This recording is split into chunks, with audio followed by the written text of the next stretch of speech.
malam pemirsa, senang sekali saya Tasya Felder bisa hadir kembali menjumpai Anda pada malam hari ini.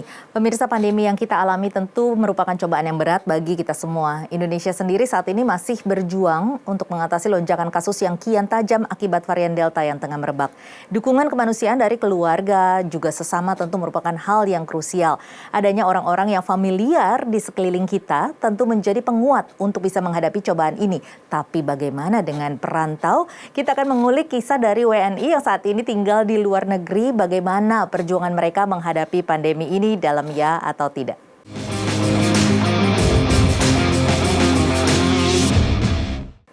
Ya pemirsa, saat ini saya sudah bersama dengan Gilang Revi Hernanda, WNI yang saat ini tinggal di Australia. Selamat malam Mas Gilang. Selamat malam Mbak Tasya. Ya, dan juga ada Anggi Eka Pratiwi, WNI yang saat ini tinggal di India. Selamat malam Anggi.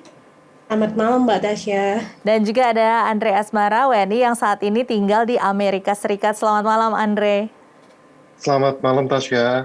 Ya, ini tentunya di waktu masing-masing ya. Kalau Gilang mungkin saat ini sore, kemudian juga Andre saat ini sudah waktunya tidur mestinya ya. Pagi di sini. Pagi ya, oke. Nah, ini kalau tentunya kalau dengar-dengar pastinya dari keluarga, juga dari teman-teman, dari kerabat. Ini tentunya udah tahu ya masing-masing bagaimana kondisi di Indonesia. Nah, kalau di negara masing-masing nih saya ingin tahu dong bagaimana sebenarnya fluktuasi dari kondisi pandemi di negara masing-masing mulai dari awal pandemi sampai saat ini. Mungkin dari Gilang dulu boleh cerita? Boleh Mbak, oke. Jadi kalau saya kan sekarang lagi berkuliah di Australian National University di Canberra. Pas awal pandemi itu saya baru mulai kuliah di sini semester pertama. Terus 3 minggu pertama kita bisa kuliah offline. Tapi setelah pada saat first case masuk ke Canberra, akhirnya semua harus online.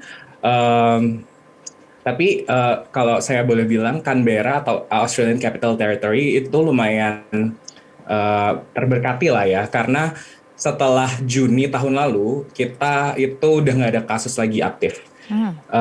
Jadi udah 0 cases sampai sekarang gitu untungnya. Jadi kalau kehidupan kehidupan kayaknya udah lumayan bisa normal gitu kalau di ACT itu sendiri. Akan tetapi kalau misalnya kita ngomongin Australia secara keseluruhan itu bisa berbeda-beda Mbak, karena kita punya di sini sistemnya lebih ke negara bagian gitu kan. Saat ini Sydney lagi parah sekali. Jadi ada 200 yang hari ini terupdate itu ada 239 kasus baru yang terus naik setiap harinya. Jadi mereka saat ini mirip-mirip sama yang terjadi di Indonesia, sedang lockdown, very strict lockdown gitu. Ini kalau nggak salah karena adanya varian Delta dan Kappa ya, kalau tidak salah di sana ya?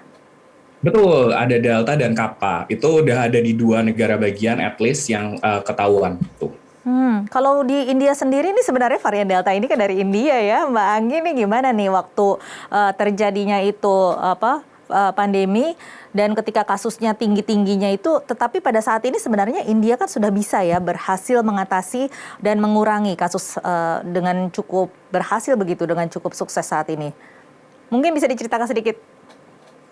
Iya Mbak, jadi di India untuk saat ini tuh tergolong udah sangat baik sekali, sudah kasusnya itu sudah sangat turun drastis.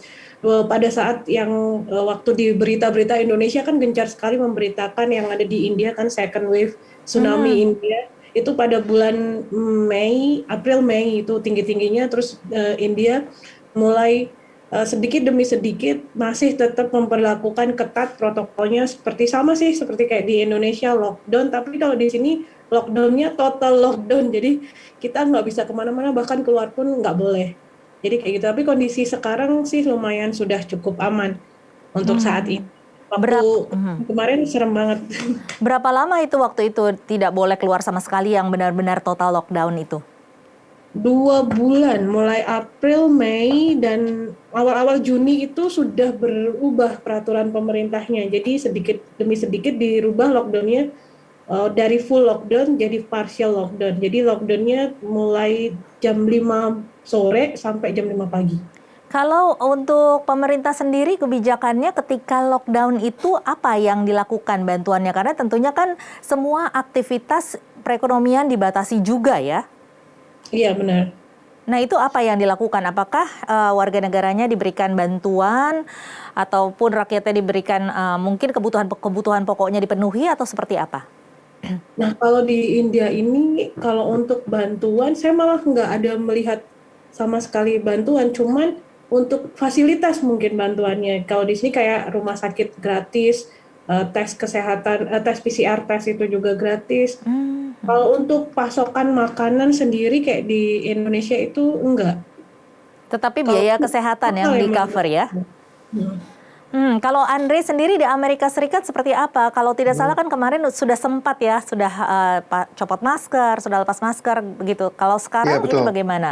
Jadi gimana bisa digambarkan dari awal pandemi sampai saat ini seperti apa kondisi di sana? Kalau dari awal pandemi waktu itu, kalau nggak salah itu pertengahan Maret tahun lalu ya, itu hari Seninnya di Maret itu orang semua udah bilang nggak ada yang udah nggak ada yang beraktivitas karena memang takut. Ya kita di rumah aja.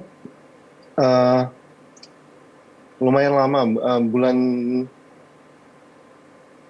saya ingat tuh waktu itu awal pertama kali lockdown kita hanya dibolehkan untuk keluar untuk berbelanja aja. Udah gitu pulang ke rumah. Selama 2 minggu saya di rumah, saya nggak dengar berita sama sekali ada apa-apa. Kemudian ada dari tetangga memberitahu bahwa pemerintah juga memberikan bantuan. Ada beberapa makanan kita dipersilakan untuk jalan menuju ke gereja atau ke tempat-tempat ibadah atau ke sekolah, kita mendapatkan makanan gratis. Tapi itu juga ada batasan jamnya, kayaknya jam 8 malam kita udah nggak boleh di luar sama sekali. Nah saat ini kalau di Amerika juga udah kondisinya udah berangsur normal lah. Meskipun juga kasusnya sebenarnya sih masih banyak juga di sini, cuma mostly karena orang sudah divaksin, jadi yang kena COVID juga kayaknya lebih mild lah, tidak terlalu parah gitu. Dan kemarin sejak tanggal 25 Juni kita udah boleh lepas mask. Cuma per minggu ini dari CDC itu ada himbauan untuk kita untuk menggunakan kembali masker, terutama jika beraktivitas indoor. Di outdoor masih diperbolehkan. Oke. Untuk lepas mask ya. Ini semuanya sama ya dari di New York maupun di negara bagian lain. Sama. Oke. Baik, nanti kita akan Iya, baik. Nanti kita akan bahas mengenai bagaimana perlindungan warga negara Indonesia di masing-masing mungkin dari kedutaan besar, tetapi kita harus jeda dulu. Pemirsa tetaplah bersama kami ya atau tidak akan kembali usai jeda berikut.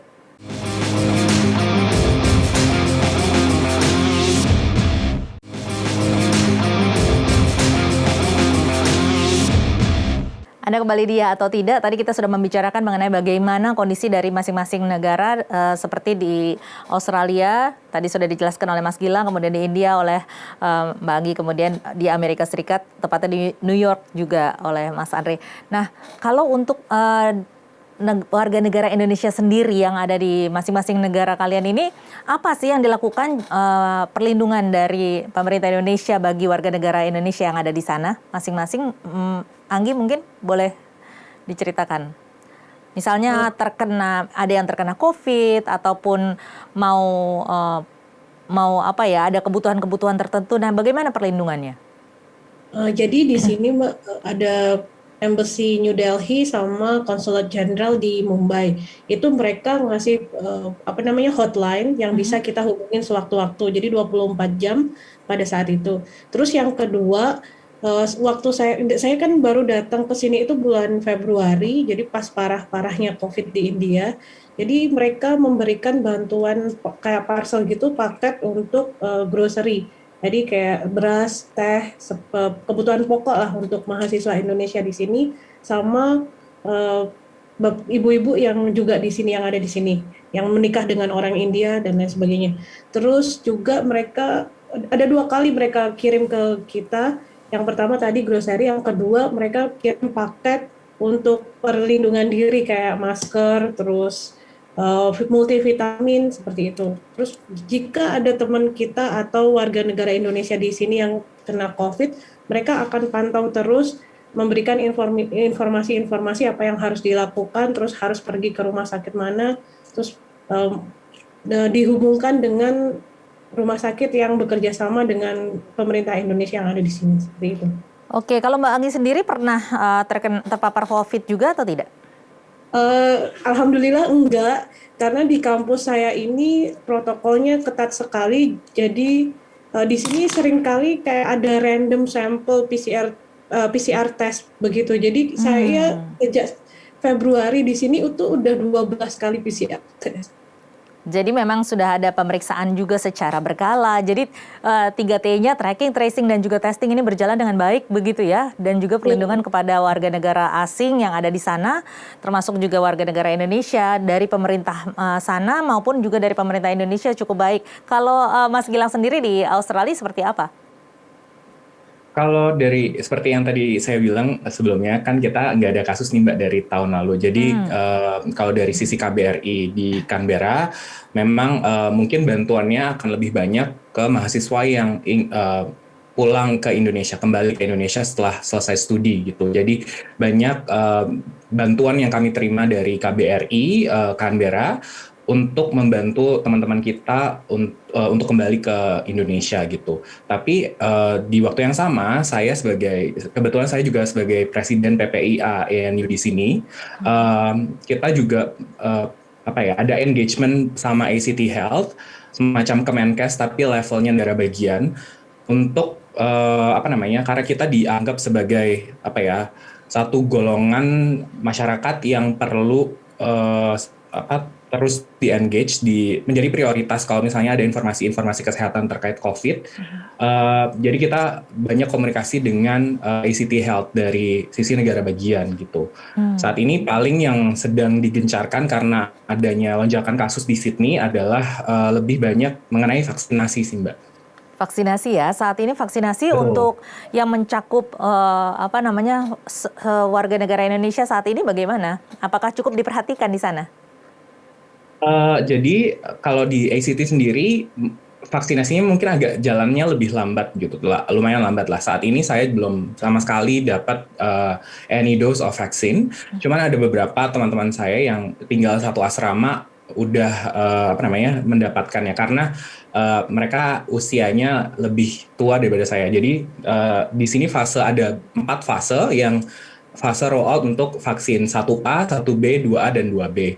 Yang saat ini sedang berjalan itu sampai dengan 2A.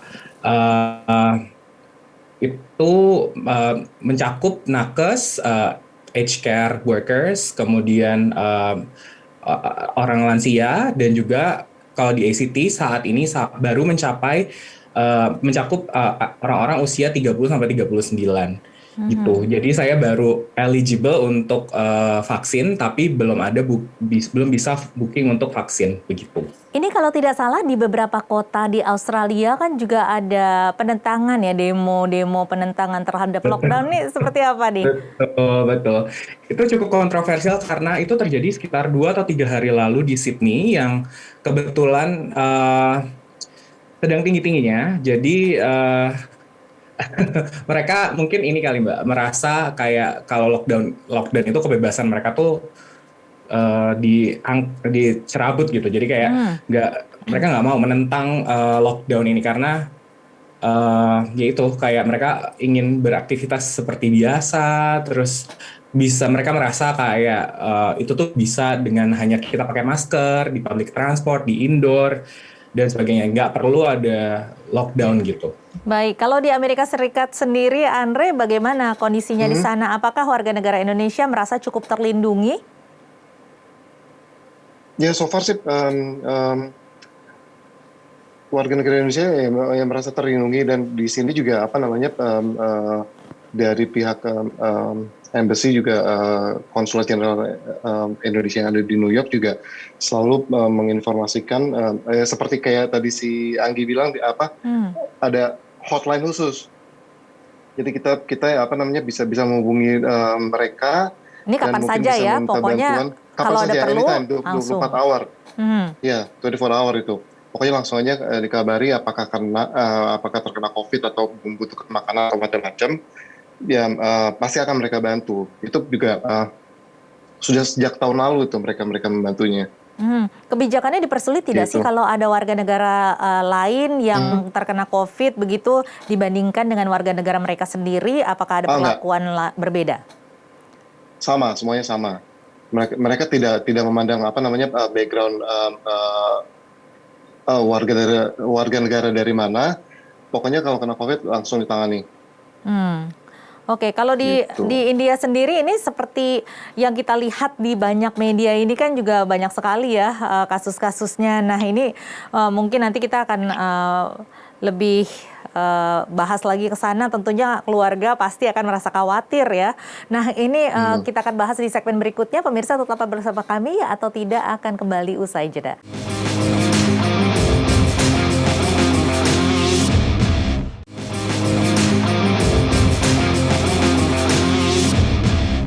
Kembali di atau tidak. Nah ini saya ke Anggi. Anggi kan ini kalau di India beberapa waktu lalu kita melihat nih benar-benar kondisinya ini parah sekali begitu ya dengan merebaknya varian Delta. Walaupun sebenarnya kita tidak menyangka juga kalau di Indonesia kemudian terjadi hal yang sama. Tetapi pada waktu itu tentunya keluarga di Indonesia pasti khawatir ya. Ini bagaimana keluarganya Anggi sendiri? Pastinya keluarga saya juga khawatir ya Mbak, soalnya karena banyak sekali berita-berita yang bermunculan di TV-TV di Indonesia, gambar-gambar yang bertebaran itu membuat orang tua saya juga khawatir. Cuman yang bisa saya pastikan ada beberapa informasi yang mungkin tidak tepat disampaikan di Indonesia, karena nggak semenakutkan itu, hanya di beberapa negara bagian aja yang seperti itu, seperti di kota-kota besar kayak di New Delhi sama yang di Mumbai itu kan kota-kota besar di India. Cuman kalau di kota saya sendiri, walaupun kota saya itu kota destinasi pariwisata seperti kayak Balinya Indonesia itu, mereka punya peraturan per kayak state level gitu Mbak. Jadi bagaimana cara mencegahnya itu juga termasuk cukup baik di Rajasthan ini. Jadi mama saya agak cukup oke lah, karena di sini kan saya juga tinggal di hostel kampus, jadi lumayan cukup menenangkan daripada tinggal di luar. Sempat ada nggak sih keluarga yang minta pulang saja gitu, mungkin dari Gilang atau Anggi atau Andre, aduh kalian pulang aja deh, di sini dekat sama keluarga gitu, pernah ada nggak? Iya Kalau pernah sih kalau itu diminta untuk kembali ke ini cuma ke Indonesia. Cuma ya masalahnya apa ya? Mereka juga apa namanya akhirnya juga ya udahlah lebih percaya di Amerika, mungkin lebih bagus kali penanganannya ya. Kalau Jadi Gilang, mereka juga nggak terlalu khawatir. kalau Gilang sendiri pernah juga disuruh pulang? Justru kalau adik saya apa namanya nyuruhnya tinggal di situ aja dah dulu karena apa Oh namanya ya, lebih aman karena udah zero cases dan segala macam gitu. Anggi Gitu sendiri sih, Mbak. gimana Anggi? Pastinya disuruh pulang karena berita yang masuk ke Indonesia waktu second wave di India itu kan sangat parah sekali, sampai mayat-mayat di jalan-jalan Iya, seperti itu. iya. Tapi kita nggak ada pesawat untuk pulang, jadi sama aja. Jadi kayak ada iya. pesawat repatriasi itu stop waktu 2 bulan itu benar-benar nggak bisa masuk ke India atau keluar. Kalau untuk tingkat kewaspadaan dari masyarakat sendiri, kalau di Australia mungkin ini kalau pemerintahnya saja kan sudah punya kebijakan untuk menutup perbatasannya dan melarang ya penerbangan dari luar untuk masuk ke dalam negaranya sendiri. Nah, kalau masyarakatnya sendiri bagaimana tingkat kewaspadaannya? Kalau secara masyarakat, secara keseluruhan di ACT ya Mbak ya, itu lumayan waspada sih. Jadi waktu Sydney outbreak beberapa minggu lalu, pemerintah karena kita dekat banget sama Sydney, 3,5 jam perjalanan, kita juga nggak bisa menutup border ACT ke NSW. Jadi pemerintah setempat itu sempat mewajibkan kita untuk memakai masker di luar maupun di dalam gitu. Boleh dilepas hanya saat makan gitu. Itu orang-orang sangat comply gitu, kayak mereka patuh pakai masker dimanapun mereka berada, walaupun di sini nggak ada kasus sama sekali. Dan selama 2 minggu kita disuruh untuk pakai masker itu, kita juga nggak ada kasus sama sekali, tapi masyarakat tetap mau untuk pakai masker. Beberapa saat ini bahkan masih tetap pakai masker walaupun tidak diwajibkan sama sekali gitu. Di encourage hanya untuk di public transport gitu sih Mbak. Kalau di Amerika gimana, Andre? Ya sama saat ini juga setelah tanggal 25 itu kita boleh nggak pakai masker. Cuma sekarang ini pemakaian masker itu hanya diwajibkan selama kita menggunakan fasilitas umum. Maksudnya kendaraan umum, subway, bus ataupun untuk terbang. Jadi dari sejak tanggal 25 Juni itu kan sudah lepas masker, kemudian sekarang harus pakai lagi. Ini masyarakatnya pada protes atau patuh?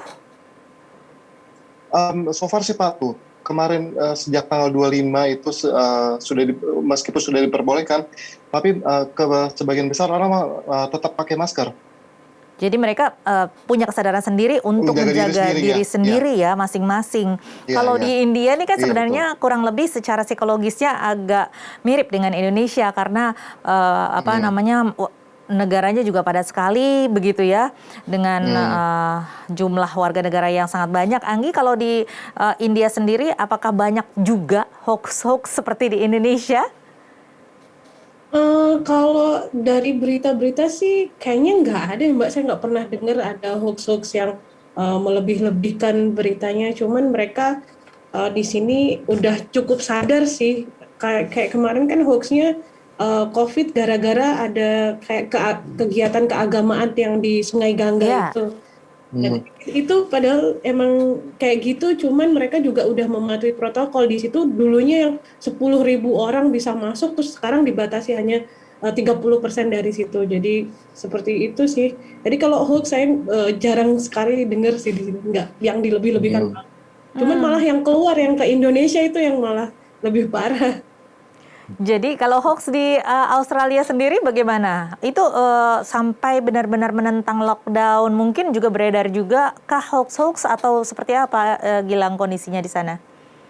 Iya, itu kayaknya kalau di sini emang terpecah tergantung political party yang dominan di negara bagian tertentu gitu. Kalau misalnya di ACT sejauh ini kita sih nggak ada hoax atau nggak ada tentangan-tentangan kalau misalnya pemerintah negara bagiannya mengeluarkan peraturan tertentu gitu Mbak.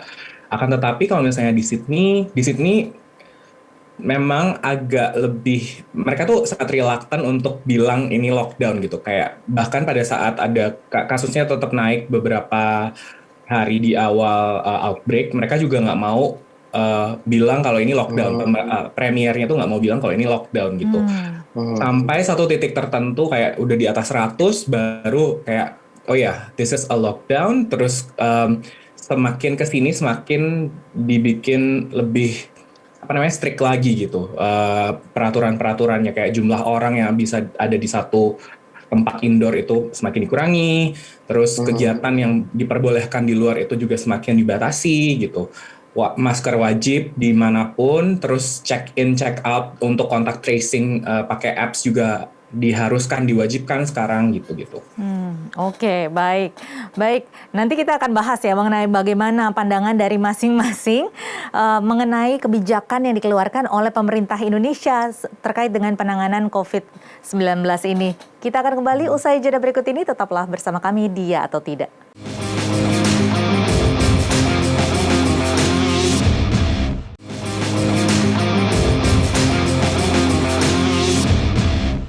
Anda kembali Dia atau Tidak. Nah, ini saya mau mendengar nih dari masing-masing pendapat mengenai bagaimana pemerintah Indonesia menangani kasus COVID-19 atau pandemi ini di Indonesia sendiri. Mulai dari Gilang mungkin bisa diberikan pendapatnya. Ya, kalau saya sih sebetulnya agak sedikit sedih ya Mbak ya ngelihat kondisi yang saat ini. Kemudian kalau ngelihat dari kebijakan pemerintah yang sejauh ini saya bisa terima dari media-media yang ada di Australia, saya sejujurnya juga agak sedih gitu, menyayangkan kenapa pemerintah itu nggak tegas dari awal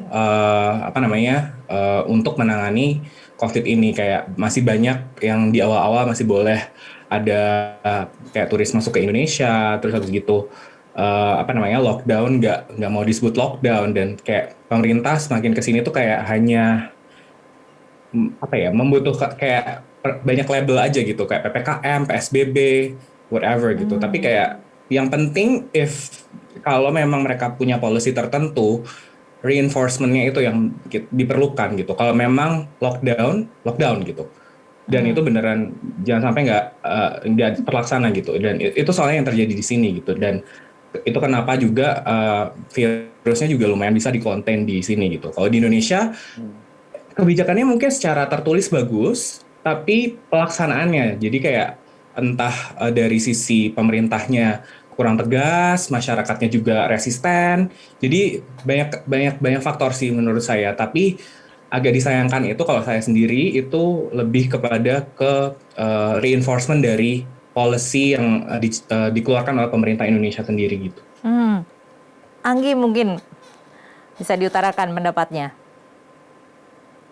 Kalau saya tadi sama sih seperti yang dipaparkan sama Mas Gilang, karena Indonesia ini mirip sekali dengan India. Jadi seharusnya kalau pemerintah mau membuat lockdown ya harus benar-benar di lapangan itu harus benar-benar dijalankan. Kalau di sini tuh Mbak, kalau di India kalau lockdown itu benar-benar lockdown. Bahkan ada polisi patroli yang sampai ada orang keluar tuh sampai kayak dipukulin gitu. Jadi itu benar terjadi di India. Jadi kalau kamu udah ini peraturan state harus lockdown, ya kamu harus tetap diam di rumah sampai entah ini berapa hari akan dikeluarkan baru boleh keluar.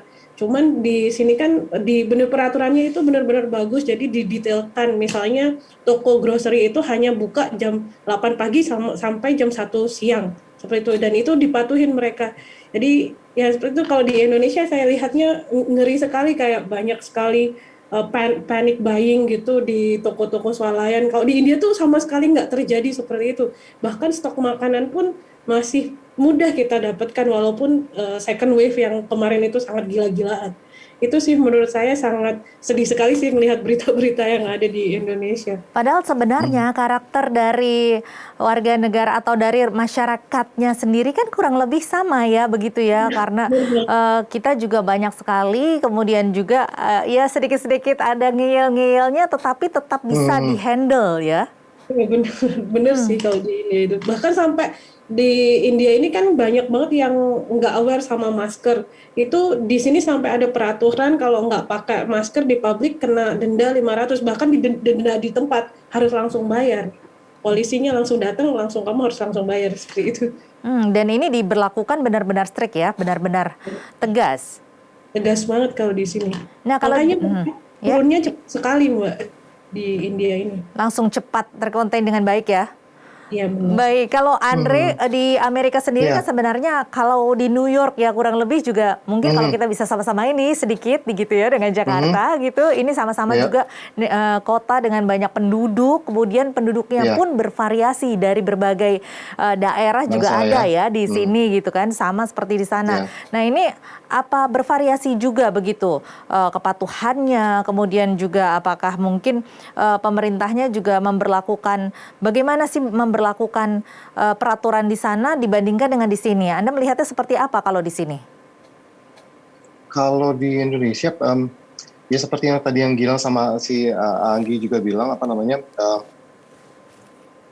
seperti kurang nggak jelas atau kurang tegas kayaknya untuk pemberlakuan pemerintahnya. Terus kadang saya sendiri aja kalau dengar berita di Indonesia itu kadang-kadang suka confused. Ini harus kenapa sih di Indonesia, kenapa nggak di lockdown sekalian, ya udah nggak boleh keluar, dikasih denda kayak di India, itu lebih baik daripada orang saya lihat juga orang-orang di sosial media, mereka juga pada saat katanya lockdown atau PPKM atau apalah itu, mereka juga masih bisa jalan-jalan tanpa pakai masker, tanpa sepertinya nggak ada apa-apa gitu. Kalau di sini kan himbauan selalu ada poster di mana-mana, di subway, di bus, di TV, even di sosial media juga ada advertisement itu, semuanya himbauan apa yang harus kita lakukan selama selama masih dalam kondisi pandemi ini, gitu Syah. Apa hal krusial dari masing-masing Maaf. dari pendapat mungkin dari Anggi sendiri, hal krusial apa yang harus diterapkan oleh pemerintah Indonesia agar bisa menangani COVID ini dengan baik? Tadi kalau masalah peraturan sih di pemerintah Indonesia sudah cukup jelas ya Mbak. Itu mungkin harus ditindaklanjutin apakah di lapangan sudah seperti itu apa belum. Jadi misalnya di lapangan kayak teman-teman saya juga masih bisa nongkrong di kafe dan lain sebagainya. Nah itu harus benar-benar tegas. Kalau memang pun ada peraturan seperti itu ya harusnya kita sendiri sadar untuk tidak melanggar itu. Kalau di India hampir sih sama seperti itu, dan tapi sekarang peraturannya udah cukup longgar. Jadi itu sih harapan saya untuk di Indonesia Jadi sendiri. penerapannya harus lebih tegas, pengawasan dan penegakan hukum yang paling penting ya. Kalau dari Gilang sendiri seperti apa? Apa yang harus dilakukan oleh pemerintah Indonesia supaya bisa menangani COVID ini? Iya, sebetulnya saya setuju sih sama Mbak Anggi, dan seperti yang saya bilang sebelumnya, Mbak Tasya. Jadi kayak penegakan hukum harus tetap ditegakkan kalau memang itu bertentangan dengan kebijakan yang udah dikeluarkan pemerintah. Mungkin bisa melibatkan aparat-aparat terkait yang bisa membantu menegakkan hukum atau menegakkan ya hukum yang berlaku. Terus kalau di sini kita juga kontak tracing itu penting banget untuk supaya orang-orang itu benar-benar tahu kayak apakah saya beresiko terpapar atau enggak gitu. Di sini bagus banget karena semua negara bagian punya aplikasi untuk check in dan check out di setiap restoran atau setiap tempat, bahkan di bus dan di Uber pun kita harus sign in. Untuk mereka itu kalau misalnya ada orang yang positif satu di tempat A, orang-orang yang terekspos di situ akan dihubungi oleh pemerintah setempat untuk segera tes dan mengisolasi dirinya sendiri gitu. Terus itu tracing. Kemudian yang paling penting adalah mempercepat vaksinasi. Karena kalau percuma kalau misalnya punya polisi yang bagus, penegakan hukum yang bagus, tapi sebetulnya masyarakatnya masih belum punya imunitas yang cukup atau memadai untuk melawan virusnya itu sendiri sih Mbak. Jadi menurut saya 3 hal tersebut. Baik, nanti kita akan lanjutkan lagi di segmen berikutnya. Pemirsa tetaplah bersama kami atau tidak akan kembali usai jeda.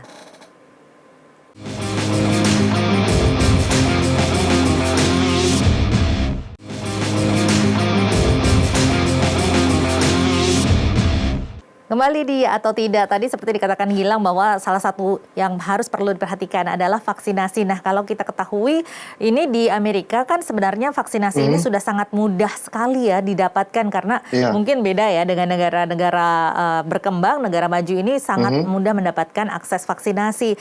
Nah, bahkan vaksinasi ini juga jadi salah satu alat untuk promosi pariwisata. Nah, ini bagaimana dengan vaksinasi, perkembangan vaksinasi di sana di Amerika sendiri sampai saat ini?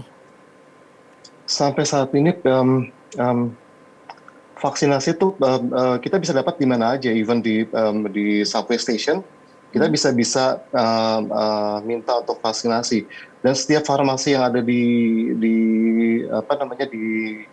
kota di kota manapun di Amerika kita bisa mendapatkan vaksinasi untuk orang lokal ataupun untuk pendatang dan juga untuk orang turis, dan itu secara cuma-cuma kita bisa dapatkan. Ini dan dengan merek apa saja? Kalau di Amerika itu cuma ada 3, Pfizer, Moderna, sama Johnson. Mereka punya kebebasan untuk memilih merek apa saja nggak sih? Sekarang bisa, tapi 4 bulan sebelumnya itu tergantung ketersediaan aja di masing-masing farmasi atau di rumah sakit. Nah, beda dari Amerika, mungkin di India ini bagaimana, Anggi? Apakah saat ini ketersediaan vaksin sudah cukup untuk rakyatnya, ataukah masih ada kendala-kendala? Kalau sampai saat ini sebenarnya masih banyak kendalanya tuh Mbak, karena kita di sini vaksinasi itu pakai sistem aplikasi. Jadi ketika di satu rumah sakit tersedia vaksin, mereka harus apply di aplikasi itu. Nah, itu mereka cuma menyediakan satu hari itu 300 orang. Jadi kalau sudah habis ya udah habis. Jadi kalau hari berikutnya udah nggak ada ya udah kita nggak bisa vaksin. Itu sih kalau di India. Cuman mereka juga ada sediakan untuk yang berbayar. Itu untuk tadi yang saya ceritakan untuk yang gratis dari rumah sakit pemerintah. Ada yang berbayar itu juga seperti itu sih sama. Kita harus daftar dulu di aplikasi. Kalau di situ berbayar, kita harus apply dan langsung bayar transfer gitu. Cuman kalau yang berbayar itu masih banyak sih ketersediaannya. Cuman jarang banget orang-orang di India mau pilih yang berbayar. Mereka masih menunggu yang gratis dari pemerintah India, seperti itu sih. Baik, ini kita sudah di segmen terakhir. Saya ingin dengar dong bagaimana kesimpulannya dan juga saran-saran atau masukan-masukannya setelah kita sama-sama mengalami pandemi, tetapi dengan situasi dan kondisi yang berbeda-beda karena di negara masing-masing begitu ya, dan sudah melihat sendiri bagaimana penanganan pemerintah juga di sana. Ini mungkin bisa diberikan kesimpulannya dan juga masukan-masukannya setelah kita pelajari masing-masing pengalaman. Mulai dari Gilang dulu mungkin. Oke, kalau dari saya mungkin kesimpulannya untuk untuk menyelesaikan pandemi ini itu tuh nggak bisa kita hanya menyalahkan pemerintah. Semua orang itu tuh harus turut berkecimpung dalam menyelesaikan pandemi di Indonesia gitu. Pemerintah bisa keluarin policy, kebijakan, menegakkan kebijakan tersebut, tapi masyarakatnya juga harus mau nurut gitu untuk mengikuti apa yang disarankan oleh pemerintah dan maupun orang-orang yang terkait dengan kesehatan gitu. Mulai dari peraturan lockdown, mau vaksinasi, mau pakai masker, nggak keluar rumah segala macam, itu tuh it takes everyone to come together untuk bisa mengatasi pandemi ini sih Mbak. Menurut saya seperti itu. Baik, kalau dengan Anggi silakan. Sama menurut saya Mbak, menurut saya juga kita harus kayak disiplin dengan apa yang udah ada di peraturan di Indonesia. Jadi kita harus mematuhi semua itu. Seperti yang saya lihat di sini juga mereka kalau patuh dan mereka juga akan selamat dan proses penyembuhan COVID ini juga akan berangsur lebih cepat. Jadi terus jangan percaya sama hoax-hoax yang ada. Nah itu kan membuat diri kita semakin negative thinking kalau kita percaya dengan adanya hoax-hoax itu. Jadi itu sih jaga diri, patuhi peraturan. Dan juga positive thinking ya? Ya, positive thinking. Harus positif, optimistis. Baik, Andre, silakan Andre. Iya, hampir sama sih. Memang yang pertama sih emang positive thinking ya. Karena juga banyak orang yang negative thinking mengenai vaksin, mengenai macam-macam. Ya, kita harus kerja sama. Bukan hanya pemerintah aja yang selalu mengusahakan macam-macam untuk keselamatan kita penanganan COVID. Tapi dari masyarakatnya juga harus sadar diri sendiri. Ya seperti sekarang yang terjadi di Amerika, orang juga sadar diri. Kemarin udah boleh lepas masker, minggu ini disarankan untuk memakai masker kembali, tapi rentang waktu dari pembukaan masker itu kita juga tetap aja pakai aja terus masker. Karena nggak mau terulang lagi kejadian tahun lalu. Tingkat kesadaran dari masing-masing juga sudah dan juga tingkat kedewasaan dari masyarakatnya mungkin ya. Iya. Baik kalau begitu terima kasih banyak Andre Asmara dan juga Gilang serta Anggi Eka Pratiwi. Terima kasih sudah bergabung bersama kami Dia atau Tidak. Dan terima kasih. Terima kasih ya. Baik, semoga tetap selalu sehat dan juga semoga kita bisa berhasil keluar dari pandemi ini dan pandemi ini segera berakhir. Amin. Baik, pemirsa, itulah tadi episode ya atau tidak untuk kali ini. Mudah-mudahan kita semua juga tetap sehat dan bisa keluar dari pandemi ini segera berakhir. Baik, tetap saksikan ya atau tidak di episode pekan depan. Saya Tasya Felder dan tim yang bertugas undur diri. Terima kasih, sampai jumpa.